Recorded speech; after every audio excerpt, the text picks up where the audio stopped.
Bonjour à tous, nous nous retrouvons comme chaque début de mois avec Geert Van Erck pour notre vidéo mensuelle relative à la gestion discrétionnaire Key Private. Bonjour Geert. Bonjour Fabienne. Alors le moins qu'on puisse dire, c'est que ces derniers jours, ces dernières semaines, les marchés boursiers sont très compliqués. Nous avons connu quand même des corrections sur la plupart des indices suite à l'évolution du coronavirus.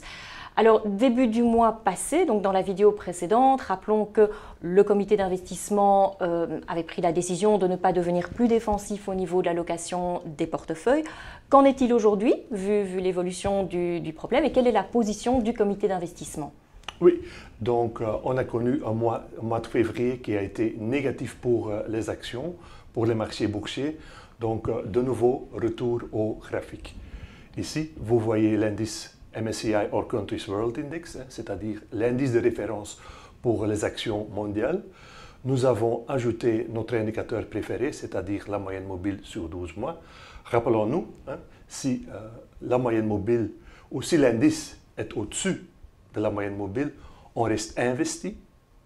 Si l'indice se trouve au-dessous de la moyenne mobile, on réduit l'exposition aux actions.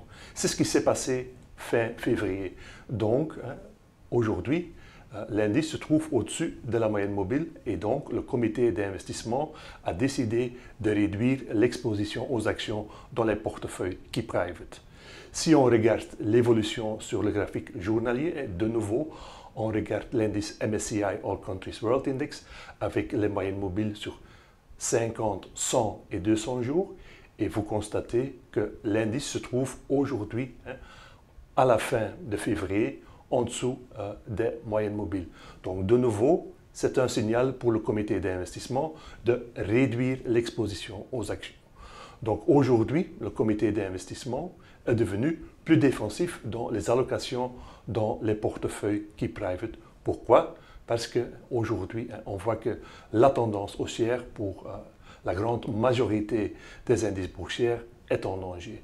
Donc voilà la décision principale du dernier comité d'investissement.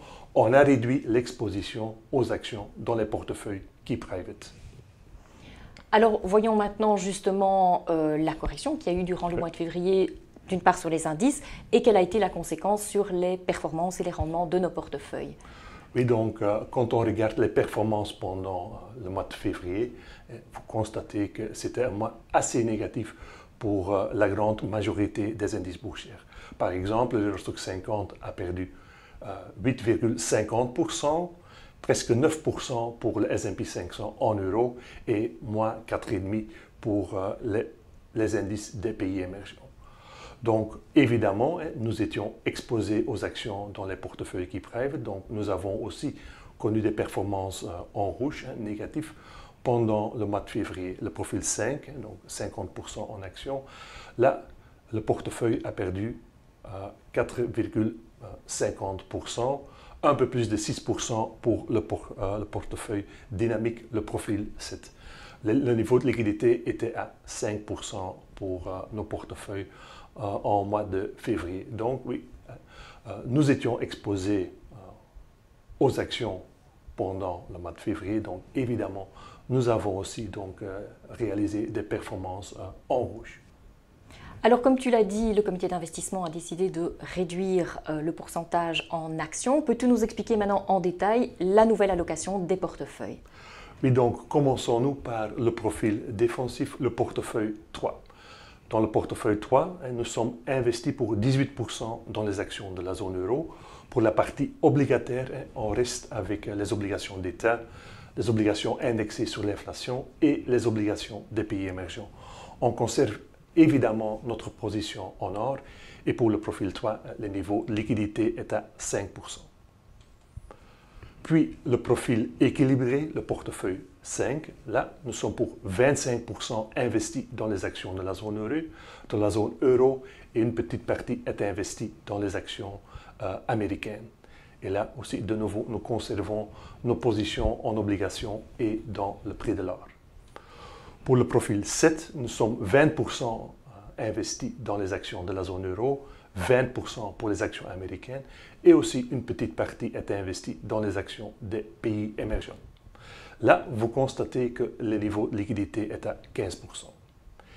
Et je pense ici, le tableau nous montre la décision qui a été prise par le comité d'investissement, c'est-à-dire le comité d'investissement a reçu le signal de vente pour les actions. Donc, en premier lieu, on réduit l'exposition aux actions pour investir plus dans les actions, dans les classes d'actifs plus défensifs, c'est-à-dire les obligations et le prix de l'or. Et dans les profils plus dynamiques, on est plus investi dans les liquidités. Donc pour le profil 5, vous voyez, le poids maximum pour les actions est à 50%. Actuellement, nous sommes à 32,25%. Pour le profil 7, le poids maximum pour les actions est à 65%. Actuellement, nous sommes seulement à presque 50%. Donc, voilà, le comité d'investissement a respecté son discours. Le signal de vente est arrivé sur les marchés. Donc, on a réduit l'exposition aux actions pour remonter les liquidités et les classes d'actifs défensifs dans les portefeuilles key private. Peux-tu bien nous résumer maintenant les principales conclusions du comité d'investissement pour ce mois-ci? Donc, je pense qu'il est clair. Le comité d'investissement a vu que la tendance boursière, la tendance haussière, excusez-moi, des marchés boursiers est en danger. Donc, on a décidé de réduire l'exposition aux actions dans les portefeuilles key private.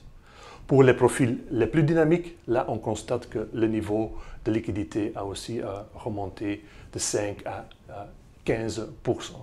Donc, une approche plus défensive dans la stratégie des portefeuilles key private pour le mois de mars 2020. Voyons maintenant l'impact de ce mois de février négatif sur les rendements de nos portefeuilles, donc comme on le fait à chaque fois, depuis le lancement, donc depuis janvier 2016 jusqu'à fin février 2020. Où en est-on maintenant? Oui, donc voilà la mise à jour de nos performances nettes depuis le début de Key Private, donc depuis le début de janvier 2016.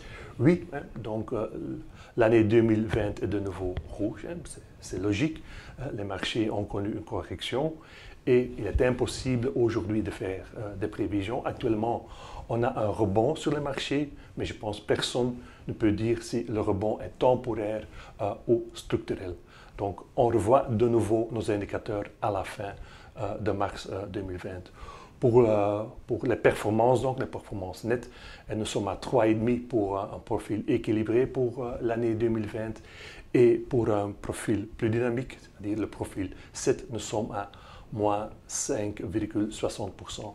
Ce qui fait que pour un investisseur qui a commencé son portefeuille key private au début de 2016, il a actuellement une performance nette cumulée de 5,70%. Donc, on espère d'avoir des nouvelles plus positives à la fin de mars, mais je pense que personne actuellement peut faire des prévisions correctes sur les marchés actuels. Merci beaucoup, Geert, pour toutes ces informations. Et comme tu dis, espérons des nouvelles positives fin mars. Nous vous donnons donc rendez-vous début avril pour notre prochaine vidéo mensuelle. Merci pour votre attention.